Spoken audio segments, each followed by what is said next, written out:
Hey guys, this is पीट tiger और आज की इस वीडियो में मैं आप लोगों के लिए लेकर आया हूँ द माइटी एवेंजर्स की सीरीज़। तो जैसा कि आपको पता है कि मैंने लास्ट सीरीज़ जो है द न्यू एवेंजर्स की सीरीज़ शुरू करी थी, जिसमें हमने देखा था कि सीक्रेट एवेंजर्स की एक टीम बनती है और वो जापान के एक मिशन में जाते हैं। तो मैं बेसिकली यहाँ पे उस सीरीज़ के बारे में आपको नहीं बताऊँगा, लेकिन मैं पूरी उम्मीद करता हूँ कि आपने वो मेरी सीरीज़ पूरी देख ली होगी और उसकी एंडिंग खास तौर पर आपको याद होगी, क्योंकि उसकी एंडिंग और इस सीरीज़ में जो है बहुत ज़्यादा कनेक्शंस मिलने वाले हैं आपको। तो मैं पहले आपको रिकमेंड करूँगा कि पहले जाके आप वो सीरीज़ लाजमी देखिएगा और फिर मेरी इस वीडियो को कंटिन्यू करिएगा। सो चलिए आज हम जो सीरीज शुरू करने वाले हैं, जिसका नाम द माइटी एवेंजर्स है, पहले हम इसके बारे में जान लेते हैं, क्योंकि पहले जो भी कॉमिक हम पढ़ते हैं उसके बारे में कुछ इन्फॉर्मेशन हमें पता होनी चाहिए। तो ये कॉमिक बुक बेसिकली एक नई टीम के ऊपर है। मतलब आयरन मैन ने इनिशिएटिव शुरू होने के बाद एक नई टीम बनाई है, यानी सिविल वॉर का इवेंट खत्म हो चुका है, हर स्टेट के अंदर एक सुपर हीरो टीम है, लेकिन आयरन मैन ने बोला कि मुझे अपनी एक अवेंजर्स की टीम बनानी है। और अब जैसा कि उसके पास पूरी दुनिया भर के सुपर हीरोज़ का एक्सेस है, तो वो जो चाहे ज़बरदस्त सुपर हीरोज़ एक्सेस कर सकता है और एक ज़बरदस्त टीम बना सकता है। तो इसलिए आप इसका नाम भी देख सकते हैं कि इनका नाम माइटी एवेंजर्स है। और इस टीम के अंदर बाकी में जो मेंबर्स हैं और जो प्लेयर्स हैं वो बहुत ज़्यादा ताकतवर हैं और वो काफ़ी ज़्यादा पॉपुलर भी हैं। तो इस सीरीज़ को भी जो है ब्रायन माइकल बेंडिस ने लिखा है, इस तरह के न्यू एवेंजर्स की सीरीज़ को लिखा है। और अब तकरीबन आप ज़्यादातर सीरीज़ इन्हीं की देखेंगे। 2000 का जो पूरा टाइम था वो ब्रायन माइकल बेंडिस का था, जैसा कि मैंने आपको ये बात पहले भी कही थी। और इन्होंने बहुत ज़बरदस्त कॉमिक्स लिखे हैं और बहुत ज़बरदस्त स्टोरी आर्क्स लिखे हैं। तो बेसिकली आज का जो हमारा स्टोरी आर्क है माइटी एवेंजर्स का, ये 6 इशूज़ के अंदर है, मतलब इशू नंबर 1 से लेके नंबर 6 तक। तो मैं अपनी हर वीडियो में एक ही इशू कवर करूँगा, जैसा कि मैंने अपनी लास्ट एपिसोड में किया था, ताकि हर वीडियो में मैं आपको अच्छी तरीके से डिटेल्स दे सकूँ। और इस तरह हमारे पास इस सीरीज़ के हो जाएंगे 6 एपिसोड, और उसके बाद हम इस सीरीज़ से ब्रेक लेंगे और अपनी दूसरी सीरीज़ की तरफ जाएंगे। तो जो लोग मेरे चैनल को मुझे शुरू से फॉलो कर रहे हैं, उन्होंने मुझे सब्सक्राइब किया हुआ है, उनको पता है कि मैं अपने चैनल पर किस तरह से सीरीज़ लेकर आता हूँ और किस तरह स्टोरी आर्क कवर कर रहा हूँ। तो जो लोग मेरे चैनल पर फर्स्ट टाइम आए, मैं उनको ये बताना चाहता हूँ कि मैं अपने इस चैनल के ऊपर एक क्रोनोलॉजिकल ऑर्डर में मार्वल यूनिवर्स के अंदर जितने भी इवेंट्स हुए उन सबको शेयर कर रहा हूँ। और अब तक हम सिविल वॉर का इवेंट खत्म कर चुके हैं। मतलब पहले हमने अवेंजर डिसअसेंबल्ड का इवेंट देखा, हाउस ऑफ एम का इवेंट देखा, डेसिमेशन का इवेंट देखा, हमने देखा कि इल्यूमिनाटी जो है किस तरह से काम कर रही है, उसका ओरिजिन देखा। और हमने साथ में ये भी देखा कि सिविल वॉर का इवेंट किस वजह से शुरू हुआ, और एक सीक्रेट वॉर भी देखी जिसमें निक फ्यूरी जो है कुछ एवेंजर्स को अपने साथ लेके जाते हैं और उसके बाद वो गायब हो जाते हैं। हमें पता है कि शील्ड टूट गई, हाइड्रा टूट गई, जेसिका टू यानी स्पाइडर वुमन की एक बहुत ज़बरदस्त कहानी चल रही है। तो जो लोग मेरे चैनल को शुरू से फॉलो करते हुए आ रहे हैं, उनको ये सारी स्टोरीज पता है और उनको अब काफ़ी ज़्यादा मज़ा आ रहा होगा, क्योंकि उनकी नज़र में एक बहुत ज़बरदस्त सीरीज़ बन चुकी है, एक यूनिवर्स बन चुकी है। तो जो लोग मेरे चैनल पर फर्स्ट टाइम आए हैं, मैं सबसे पहले तो उनको यही कहूँगा कि प्लीज़ मेरे चैनल को सब्सक्राइब कीजिए, ताकि आपको पता रहे कि इस चैनल पर हम लोग क्या कर रहे हैं। और अगर आप फर्स्ट टाइम आए तो प्लीज़ मेरे चैनल पर आके पुरानी वीडियोज़ देख लीजिए, उससे आपको बहुत ज़्यादा मदद मिलेगी। सो गाइस, चलिए बातें तो बहुत हो गई, अब इस नई सीरीज़ को शुरू करते हैं।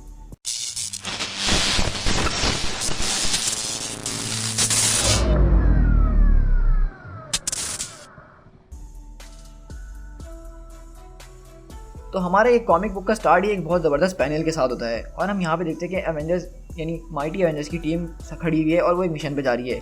लेकिन यहाँ पे हम जो मेंबर्स देखते हैं उसमें हम देख सकते हैं कि सेंट्री है, वंडर मैन है, miss Marvel, black window, Aries, iron man और वास्प। ये है माइटी एवेंजर्स की नई टीम। और हम बेसिकली देखते हैं कि वास्प बोलती है, ज़रा 1 मिनट रुको, अभी हमें टीम बनने में कितना वक्त हुआ है? तो कैरल डायमंड बोलती है, सिर्फ 14 मिनट। वास्प बोलती है, हाँ देख लो, अभी सिर्फ 14 मिनट ही हुए हमारी टीम को बने हुए और हमारा पहला मिशन इतनी जल्दी आ भी गया। तो आयरन मैन बोलता है कि वेल, अगर तुम मुझसे पूछो तो मैं इसको सिर्फ एक ट्रेनिंग एक्सरसाइज कहूँगा। और हम वहाँ पे देखते हैं कि वो लोग बहुत बड़े बड़े मॉन्स्टर से लड़ रहे होते हैं। लेकिन फिर हम शिफ्ट होते हैं 4 घंटे पहले। तो मैं आपको यहाँ पे ये बता दूँ, जिस तरह आपको याद होगा न्यू एवेंजर्स की सीरीज़ के अंदर हमने 3-4 स्टोरीज़ को आगे पीछे शफल करके देखा था, उसी तरह उन्होंने ब्रायन माइकल बेंडिस ने इस स्टोरी को भी लिखा है।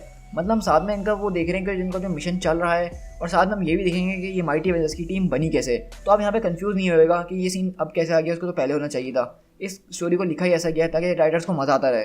और हम यहाँ बेसिकली देखते हैं कि आयरन मैन यहीं जो कि शील्ड का इंचार्ज बन चुका है, डायरेक्टर बन चुका है सिविल वॉर के इवेंट के बाद से, वो एक हेली कैरियर के पास खड़ा होता है और वो इस हेली कैरियर को बेसिकली फेंक रहा होता है और नए हेली कैरियर्स मंगवा रहा होता है।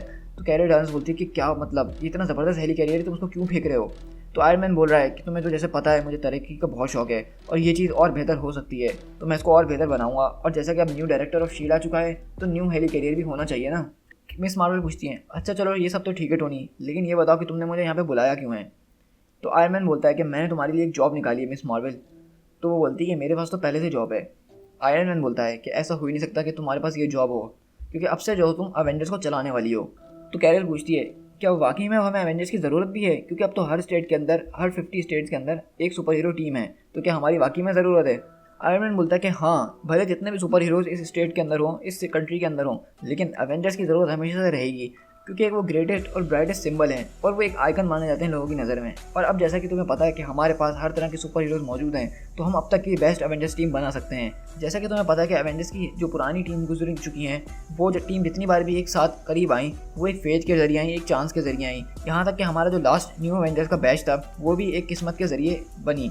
और ये हमेशा स्टीव रॉजर इसी चीज़ पे बिलीव रखता था। लेकिन अब ऐसा नहीं होगा, क्योंकि अब हमारे पास दुनिया भर के सुपर हीरोज़ का एक्सेस है और हम जो चाहें सुपर हीरोज़ चूज़ कर सकते हैं। तो मैं तुम्हें इस बार चाहता हूँ कि तुम एवेंजर्स की टीम को लीड करो और अब तक की सबसे ज़बरदस्त सुपर हीरो टीम बनाओ।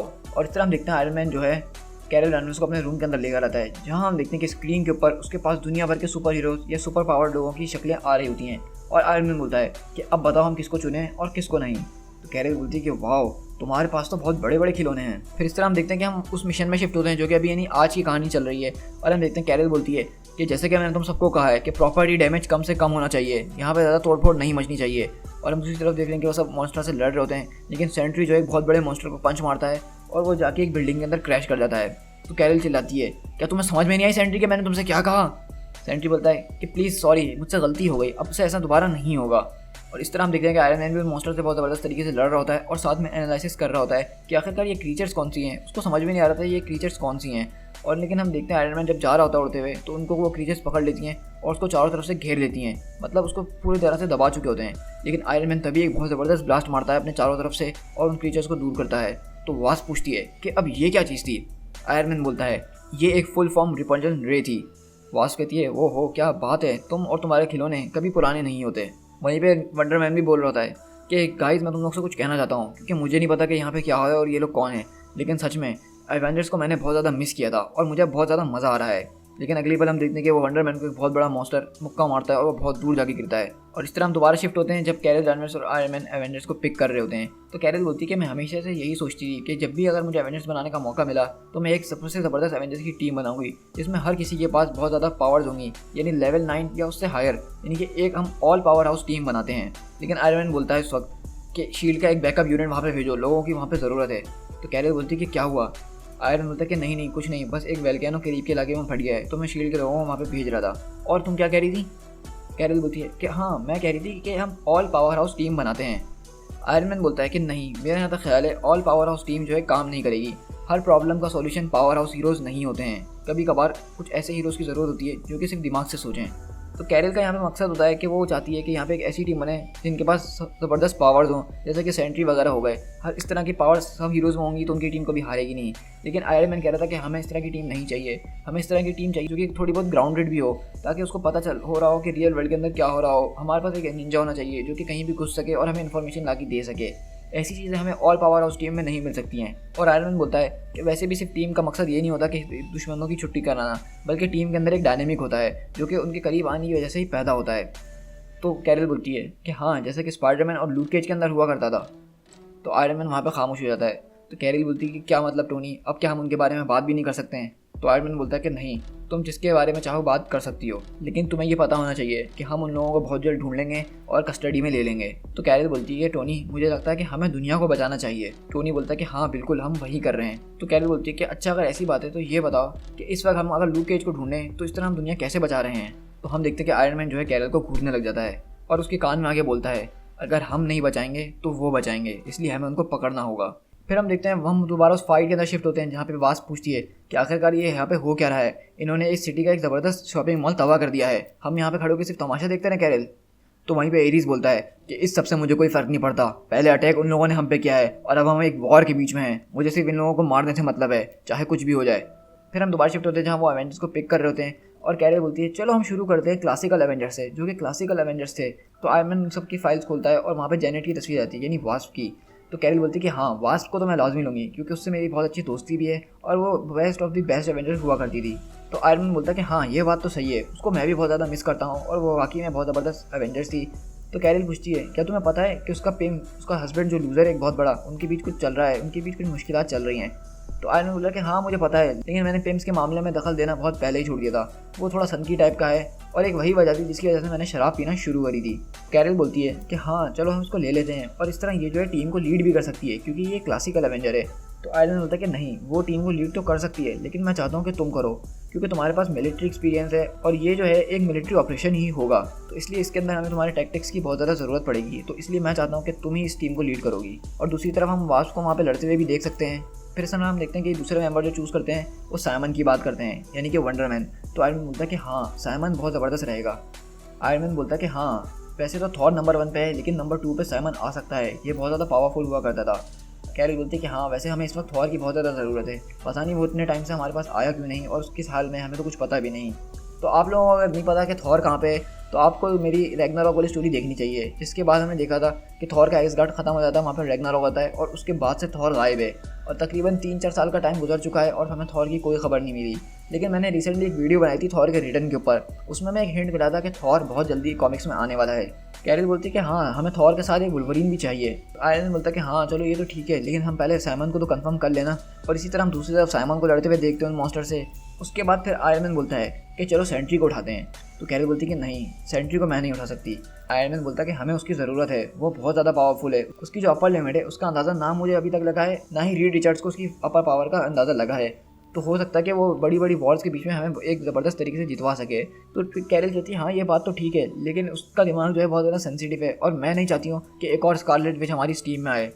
तो आयरन मैन बोलता है कि वो स्कारलेट विच ने वो हरकत इसलिए करी थी क्योंकि हमने उसको अपने से दूर कर दिया था, और अगर हम सेंट्री को भी इसी वजह से दूर कर दें तो हो सकता है कि तब जाके ये हमारे लिए एक बहुत बड़ी मुसीबत बन जाए। तो इसलिए मैं चाहता हूँ कि ये हमारे करीब रहे, हम इस पर नज़र भी रखें और ये हमारे काम भी आता रहे। और अब वैसे भी उसका वॉच टावर जो है हमारे हेडक्वार्टर के बिल्कुल ऊपर है, तो ऐसा तो हो ही नहीं सकता कि हम सारे काम कर रहे हो और उसको कुछ बताए भी ना। और इस तरह हम दूसरी तरफ सेंट्री को लड़ते हुए देख सकते हैं, जो कि उन मॉन्स्टर से बहुत ज़बरदस्त तरीके से लड़ रहा होता है, उनको तकरीबन चीर फाड़ रहा होता है। तो कैरल बोलती है चलो ठीक है हमने सेंट्री ले लिया, वास्प ले ली, वंडरमैन ले ली, मैं और तुम, वैसे तुम आ रहे हो ना। आयरन मैन बोलता है कि हाँ हाँ बिल्कुल, अगर मैं नहीं आऊँगा तो इस टीम में मज़ा कहाँ से आएगा। तो कैरल बोलती है इसका मतलब ये है कि हमारे पास अब सिर्फ वुल्वरीन और थॉर रह गया है। आयरन मैन बोलता है कि हाँ लेकिन हमें एक निंजा की भी ज़रूरत है। कैरल बोलती है वाकई में निंजा की, क्यों ना हम डेयरडेविल को ले लें। आयरन मैन बोलता है कि मुझे नहीं लगता कि डेयरडेविल हमारी टीम में आएगा, उसको वैसे ही इन चक्करों से बहुत ज़्यादा नफरत है और वो कभी एक टीम के प्लेयर की तरह काम करता ही नहीं है। आयरन मैन उसको मशवरा देता है क्यों ना हम ब्लैक विडो यानी नताशा रोमानॉफ को लें। तो कैरल बोलती है कि हाँ बिल्कुल, वो एक बहुत ज़बरदस्त ट्रेंड एजेंट ऑफ शील्ड भी है और वो पुरानी एवेंजर भी रह चुकी है, तो हम उसी को पिक करेंगे। और वैसे भी टोनी मुझे पता है कि तुम उसको बहुत ज़्यादा पसंद करते हो। तो टोनी बोलता है कि नहीं नहीं ऐसी कोई बात नहीं है। और हम दूसरी तरफ वहाँ पे ब्लैक विडो को भी लड़ते हुए देख सकते हैं। आयरन मैन बोलता है तो चलो अब हमारा सिर्फ वुल्वरीन और थॉर रह गया है, तो हम इनको कहाँ से ढूंढें। तो कैरल बोलती है वैसे मुझे एक बंदा पता है जो वुल्वरीन भी है और थॉर भी है। लेकिन आयरन मैन बोलता है ज़रा 1 मिनट रुको, और वो अपनी शील्ड के हेलिकैरियर में बात कर रहा होता है और देखता है अपने टेलीकॉम पे कि कहीं पे एक और जो है वेलकैनो फट गया है। तो आयरन मैन वहाँ पे भी एक शील्ड की टीम भेजता है और बोलता है कि मुझे लगता है कि इसमें कोई और चक्कर है, हो सकता है कि ये सिर्फ वेलकैनोस फटना आम बात ना हो। और आयरन मैन बोलता है कि अच्छा चलो ये बताओ कि तुम्हारा वुल्वरीन और थॉर कौन है। कैरल बोलती है कि हाँ मैं जानती हूँ एक ऐसे आदमी को जिसके अंदर इन दोनों की खूबियाँ हैं। तो आयरन मैन बोलता है कि रियली ऐसा कौन हो सकता है। और फिर हम यहाँ से शिफ्ट होते हैं न्यू जर्सी में और एक कंस्ट्रक्शन साइट पे, जहाँ पे हम देखते हैं कि एक आदमी बैठ के अपना लंच कर रहा होता है, लेकिन ऊपर से आवाज़ आती है कि एरीज गॉड ऑफ वॉर, हम तुम्हारे लिए एक जॉब लेकर आए हैं।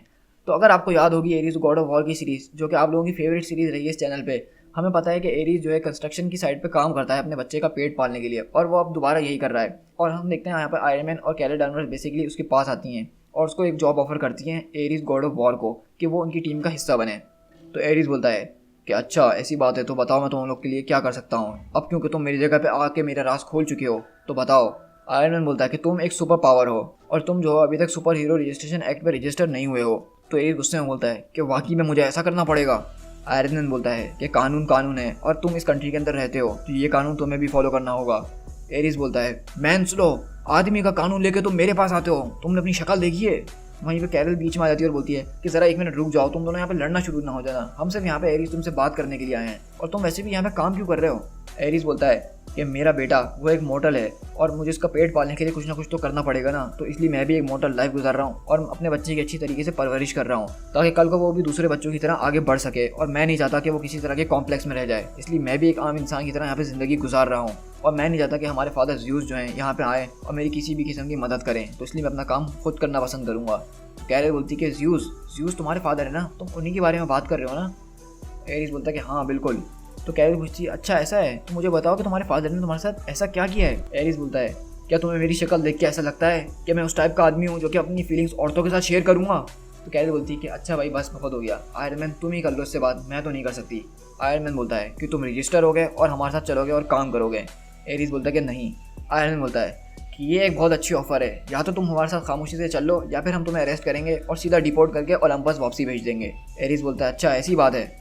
आयरन मैन बोलता है कि हाँ बिल्कुल ऐसी ही बात है, मैं इस बात की बहुत रिस्पेक्ट करता हूँ कि तुम टफ हो और जिस चीज़ के लिए तुम यहाँ पे खड़े हो वो भी एक अच्छा रीज़न है, लेकिन मेरे एस्टीमेट के मुताबिक तुम्हें गिराने के लिए तकरीबन 5 सुपर हीरोज़ चाहिए जो कि फुल पावर हाउस हो, और इस वक्त मेरे पास वो सारे सुपर हीरोज़ हैं जैसे कि शी हल्क, वंडर मैन, मैं, विजन और सेंट्री। हम 5 तुम्हारे लिए काफ़ी हैं, तुम 2 मिनट भी टिक नहीं पाओगे, लेकिन फिर भी मैं सेफ्टी के लिए 6 अपने साथ लेकर आऊँगा। और मैं सिर्फ तुम्हारे लिए इतना नहीं करना चाहता हूँ, तुम यहाँ पे जितना कमा रहे हो उससे ज़्यादा मैं तुम्हें एवेंजर्स ज्वाइन करने पे दूंगा। तो एरिस मुस्कुराते हुए बोलता है कि ये बात सुन के मुझे पसंद आई कि तुम एक इंसान हो कि एक गॉड को धमकी दे रहे हो और पीछे भी नहीं हट रहे। आयरन बोल रहा है कि हाँ मैं ऐसा ही हूँ, तो अब तुम क्या बोलते हो। तो एरिस बोलता है कि चलो तुम्हारी बात को भी ट्राई करके देखते हैं।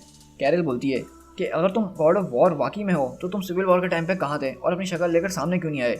एरिस बोलता है कि वॉर, तुम उसको वॉर बोलती हो, वो तो एक बच्चों की फाइट थी जो कि एक दूसरे से खिलौना छीनने के बाद रोते हैं, वो कोई वॉर नहीं थी। असली वॉर तो वो थी जो कि हमने अकेलियंस के खिलाफ लड़ी थी और वो वॉर देखने वाली थी।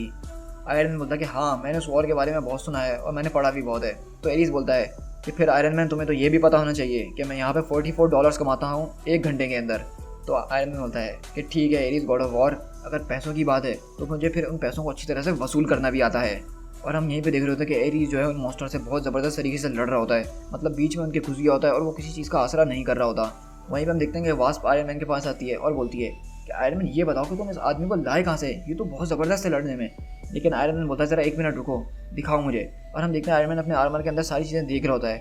यहाँ पे हम बेसिकली देखते हैं कि पूरी दुनिया के अंदर जो है वेदर चेंज हो रहा है, मतलब कहीं पे लावा हो रहा है, कहीं पे बारिश हो रही है, कहीं पे तूफान आया हुआ है, जैसे कि यहाँ पे हो रहा है, लेकिन ये पूरी दुनिया के अंदर हो रहा है, सिर्फ अमेरिका के अंदर नहीं। तो आयरन मैन बोलता है कि ओके एवेंजर्स, अब मेरे पास एक न्यूज़ है, पूरी दुनिया का वेदर पैटर्न चेंज हो चुका है, हर चीज़ इधर से उधर उथल पुथल मच रही है और मुझे लगता है कि इसमें इन मोल मैन या इसके जो छोटे मोटे कीड़े हैं इनका कोई ना कोई हाथ ज़रूर है। तो आयरन मैन बोलता है कि मुझे समझ में नहीं आ रहा कि ये मोल मैन इस तरह से यहाँ पे हमला क्यों कर रहे हैं, क्योंकि इससे पहले ये कभी नहीं आए, ये अपने काम से काम रखते थे। और जैसा कि रीड रिचर्ड मेरी कॉल का जवाब नहीं दे रहे हैं तो मैं सीधा इसकी केव में जाऊँगा और जाके ये सब खत्म करूँगा। तो कैरी बोलती कि नहीं आयरन मैन तुम यहीं रहो, वंडर मैन तुम जाओ, आयरन मैन तुम हमारा जो इस दुनिया से एक ज़बरदस्त लिंक हो, और अगर तुम चले गए तो हमें पता नहीं चल पाएगा कि दुनिया में क्या हो रहा है। आयरन मैन बोलता है कि वाह क्या दिमाग है तुम्हारा, मैंने सही किया ना तुम्हें लीडर बना के। वहीं पर ब्लैक विडो बोलती है कि अब तो यहाँ पे ओले गिर रहे हैं, आखिरकार ये वेदर इतनी जल्दी चेंज कैसे हो रहा है। आयरन मैन बोलता है कि मैंने तुमसे कहा ना कि पूरी दुनिया का वेदर पैटर्न चेंज हो चुका है। वहीं पर हम देखते हैं कैरल चिल्लाती है कि एरीज और सेंट्री रास्ता साफ करो, इन सारे मॉन्स्टरों को यहाँ से हटाओ जल्दी से जल्दी। और वो दोनों वहाँ पे यही काम कर रहे होते हैं, लेकिन तभी वंडर मैन को जो है अंदर से एक बहुत बड़ा मॉन्स्टर का हाथ आके पकड़ लेता है और उसको उठा के बहुत दूर फेंकता है, और सेंट्री जो है उसको लेने के लिए पकड़ने के लिए जाता है। तो कैरल बोलती है कि नहीं सेंट्री तुम यहीं रुक जाओ, वो अपने आप यहाँ पे आ जाएगा। और वहीं पे देखते कि ज़मीन में से मोल मैन निकलता है और बोलता है कि मैंने तुम लोगों को कहा था, मैंने तुम लोगों को हज़ारों बार कहा है कि हमें अकेला छोड़ दो, मुझे और मेरे किंगडम को अकेला छोड़ दो। मैंने तुम लोग को वॉर्न किया था, आसान लफ्ज़ों में कहा था कि अगर तुम मेरे पास लौट के दोबारा आए तो फिर मैं तुम लोग के ऊपर एक जंग कर दूंगा, और तुम लोग ने मेरी बात नहीं सुनी ना और तुम लोग फिर मेरे पास आ गए। तो कैरल बोलती है कि तुम आखिरकार ये सब बोल कह रहे हो, हम तुम्हारे पास नहीं आए बल्कि तुमने अपने मॉन्स्टर्स को दुनिया में भेजा था, तभी हम यहाँ पे आए, हमने कुछ भी नहीं किया।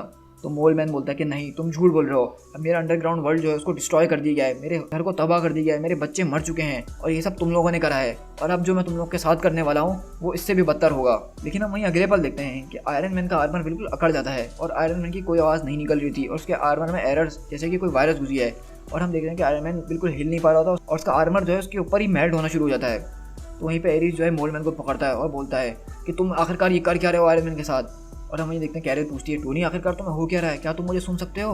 और वो भी और सेंट्री भी जाकर मोल मैन को पकड़ता है और बोलता है कि सबको बंद करो वरना मैं तुम्हारी गर्दन तोड़ दूंगा। तो मोल मैन बोलता है कि ये सब मैं नहीं कर रहा हूँ, मेरी बात पे यकीन करो, मुझे ऐसा कुछ करना आता ही नहीं है।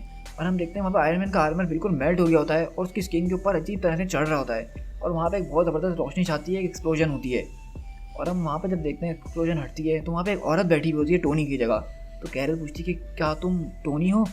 तो ब्लैक विडो बोलती है कि मुझे तो ऐसा बिल्कुल भी नहीं लगता कि अब ये टोनी है, क्योंकि हम वहाँ पे देखते हैं कि आयरन मैन जो है एक पूरी की पूरी अजीब सी औरत में चेंज हो जाता है जो कि पूरी सिल्वर की होती है। To be continued.